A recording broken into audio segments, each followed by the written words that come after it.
నార్ఫ్లాక్సిన్ 400 tablet అనేది ఫ్లోరోక్వినోలిన్ antibiotic. సాధారణంగా ఇందులో నార్ఫ్లాక్సిన్ 400 ఎంజీ ఉంటుంది. కొన్ని బ్రాండ్లలో లాక్టిక్ యాసిడ్ బేసిల్లస్ కూడా కలిపి ఉంటుంది. కాబట్టి మీరు వాడే బ్రాండ్ కాంపోజిషన్ ఒకసారి చెక్ చేయండి. నార్ఫ్లాక్సిన్ బ్యాక్టీరియాలో డిఎన్ఏ గైరేజ్ అనే ఎంజైమ్ను అడ్డుకోవడం ద్వారా బ్యాక్టీరియాను చంపుతుంది. ఇది వైరల్ ఇన్ఫెక్షన్లు, జలుబు లేదా ఫ్లూకు పనిచేయదు.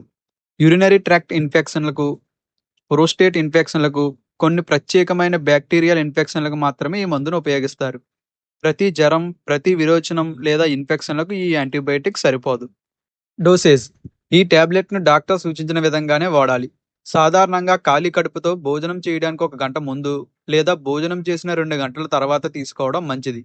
టాబ్లెట్ను నమలకుండా పూర్తిగా నీటితో మింగాలి. డాక్టర్ చెప్పిన పూర్తి కోర్స్ తప్పకుండా పూర్తి చేయాలి. లక్షణాలు తగ్గాయని మధ్యలో ఆపకండి. సైడ్ ఎఫెక్ట్స్: వికారం, వాంతులు, తలనొప్పి, తల తిరగడం, కడుపు నొప్పి లేదా విరోచనాలు రావచ్చు.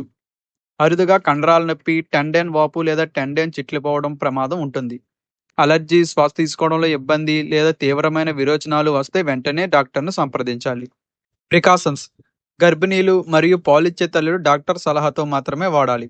కిడ్నీ సమస్యలు ఉన్నవారు డాక్టర్ చెప్పిన డోసు మాత్రమే వాడాలి. Antacids, iron, zinc, calcium supplements లేదా మల్టీవిటమిన్స్ను ఈ మందుతో కలిసి ఒకేసారి తీసుకోకూడదు. కనీసం 2 గంటల గ్యాప్ ఉంచాలి.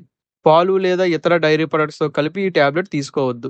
తల తిరిగితే వాహనం నడపడం లేదా యంత్రాలు ఆపరేట్ చేయడం నివారించండి. ఇంపార్టెంట్ పాయింట్స్: ఇది ప్రిస్క్రిప్షన్ యాంటీబయాటిక్. డాక్టర్ సలహా లేకుండా స్వయంగా వాడకండి. యాంటీబయాటిక్ కోర్సును మధ్యలో ఆపేస్తే ఇన్ఫెక్షన్ మళ్ళీ వచ్చే అవకాశం ఉంటుంది మరియు యాంటీబయాటిక్ రెసిస్టెన్స్ ఏర్పడే ప్రమాదం పెరుగుతుంది. ఈ మందు తీసుకుంటున్నప్పుడు కాలి మడమ, భుజం లేదా ఇతర కండరాల దగ్గర తీవ్రమైన నొప్పి లేదా వాపు వస్తే వెంటనే డాక్టర్ని సంప్రదించండి. ఈ వీడియో ఆరోగ్య అవగాహన కోసం మాత్రమే. మందులు ఎప్పుడూ డాక్టర్ సూచించిన విధంగానే వాడండి. ఇలాంటి ఉపయోగకరమైన మెడిసిన్స్ వీడియోస్ కోసం తెలుగు మెడిసిన్స్ ఛానల్ను సబ్స్క్రైబ్ చేయండి.